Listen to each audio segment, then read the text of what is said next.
Algebra 1, Unit 6, Lesson 1, Part 1, Quadratic Function Basics.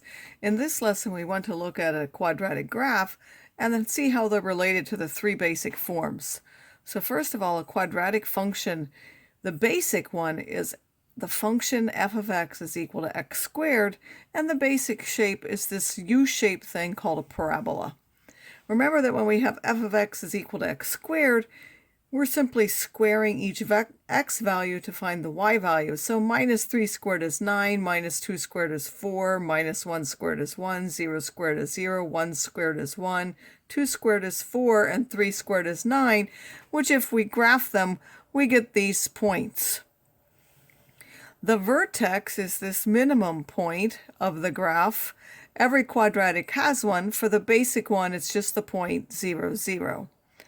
Every quadratic function also has an axis of symmetry that runs down the middle through the vertex, and on each side the halves are the same. So if it's 3 over this way from the axis of symmetry, then the other side is 3 over that way. Here it's 2 over this way, so the other side will be 2 over the other way. For the basic graph, that's the y-axis, or x equals 0.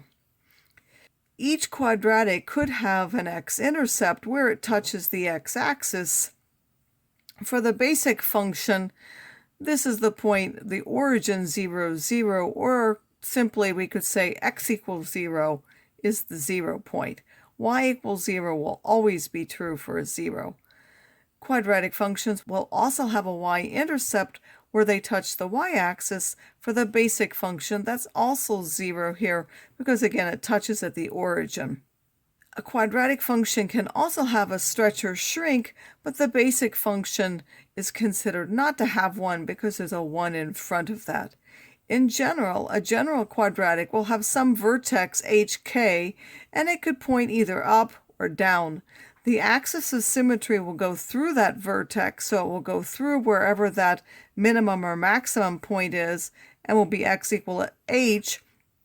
It will have either 0, 1, or 2 zeros. So if it crosses through the x-axis twice, it will have 2 zeros. If it just touches it like this one, it will only have 1, and it could either be all above or all below the x-axis, and then it won't have any zeros. The y-intercept we're going to call the point C. So if it touches here, C would be 9, or wherever it touches, that will be the y-intercept. The vertical stretch or shrink we're going to call A, which will be part of the equation of that function. And what we have is, depending on what A is, if we move 1 away from the vertex, it will move up A or down A. So if A is positive, it will move up A. If A is negative, it will move down the absolute value of A. The original function is over 1 and up 1, over 2 and up 2 squared, which is 4, over 3 and up 3 squared is 9. So this vertical stretch or shrink that might be given by a function, we have to multiply that 1 squared or 2 squared or 3 squared by the value of A. So we will move over 1 and up 1A, over 2 and up 2 squared times A, or 4A, over 3 and up 3 squared A.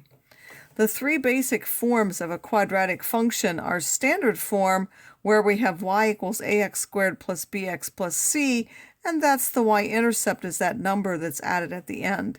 In vertex form, we have y equals a times x minus h squared plus k, where the vertex will be the point hk, and then we can also have it in factored form, where we use the zeros to give us our function.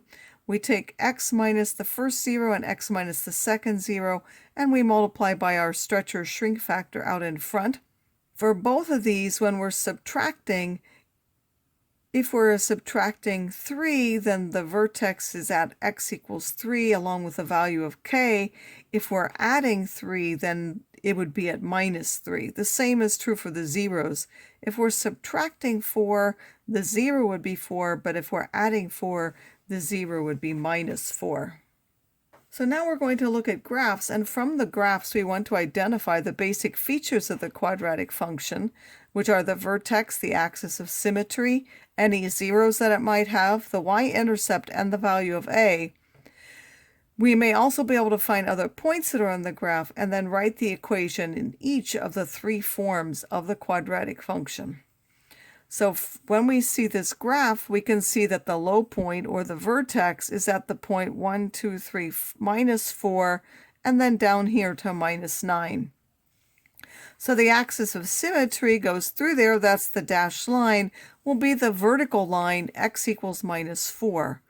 It also touches the x-intercept at minus 7 and minus 1, so those are the zeros. And it touches the y-axis at 7, so y equals 7. We could also call that c because we're going to use c to denote the y-intercept in standard form. And then we move over 1 and up 1, or left 1 and up 1, so a is equal to 1. And other points in the graph, we were given the ones that are filled in solidly, but because this is 4 away on the right, then there must be another point 4 away on the left, which is the point minus 8, 7. These two are already given to us, but down here we were given one that's 1 away to the left, so there has to be another one 1 away to the right, which is the point minus 3, minus 8. So we know all of the forms start with a, so there's going to be a 1 in front of each of these, which we're not going to write. And then the vertex form, you take x minus, these are h and k, so if we take x minus a minus 4, that becomes x plus 4. We square that, and then the k value is simply added at the end, but adding a minus is like subtracting 9. In factored form comes from the zeros, minus 7 and minus 1, so we're going to subtract minus 7, which is adding 7, and subtract minus 1, which is adding 1, so we get the quantity x plus 7 times the quantity x plus 1. Then standard form we have to get from using FOIL from either the vertex or the factored form. It's easiest from factored form, so x times x is x squared. Here we have 7x, here we have 1x, together they give 8x, and 7 times 1 is 7. Noting again that this 7 matches with the y-intercept of the function. So in this one, we're not given the graph, but we're given some of the features of the quadratic function. It says we have the vertex of minus 1, 8, a 0 of minus 3, and a y-intercept of 6. And from that information, we want to sketch the graph and write its equation in three forms. So first, we're going to put minus 1, 8 on the graph. That's the vertex, and we know that the axis of symmetry runs through that. Then we're going to put a 0 of minus 3, so we go to minus 3 and put a point, and because that's 2 away on the left from the vertex, there also has to be another point 2 away on the right of the vertex. We have a y-intercept of 6, so this function will have to cross at 6, and because that's 1 away to the right from the axis of symmetry, we know there's also a point 1 away to the left. And now we can determine what a is, because if we go over 1, we went down 2, so a has to be minus 2. We can sketch our graph through all of those points, knowing that it's a u-shaped or parabola function. Now we have all the information with this a and those values to find all of the three forms. The vertex is minus 1, 8, so we have y is equal to a, which we know is minus 2, times x minus a minus 1, which becomes x plus 1, quantity squared, and then we add the value of k on the outside. We have a zeros of minus 3 and plus 1, so we have the a out in front again, and then we take x minus each one of those. X minus a minus 3 is x plus 3, and x minus 1 will become x minus 1 for our two factors. So we can also get standard form. We will have y is minus 2, and then we're going to use FOIL. Again, it's easier usually from factored form than vertex form, although we could use either. We'll keep the minus 2 out front. X times x is x squared. X times minus 1 minus x. 3 times x plus 3x, and 3 times minus 1 minus 3. We could combine those two to get 2x, and then we're going to distribute the minus 2. Minus 2 times x squared, minus 2 times 2x, minus 4x, and minus 2 times minus 3 plus 6, noting again that that plus 6 is the y-intercept, which matches what we have in the graph. For our last example, it says from each form of a quadratic function, identify the basic feature that it shows, then sketch the graph.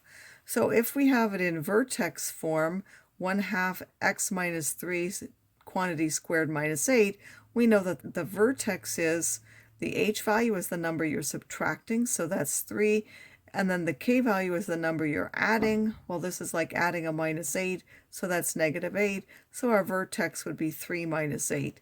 In factored form, we would know that the zeros are, again, the numbers you're subtracting, so if it says a +1, you're really subtracting a -1, and here we're subtracting a 7, so we have zeros of -1 and 7, and standard form, the feature that we get from that is the y-intercept, which is the number added at the end, so the y-intercept will be -7/2.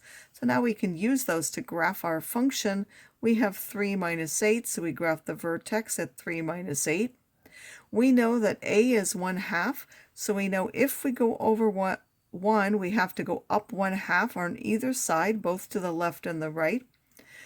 We know that we're going up because it's a positive 1/2.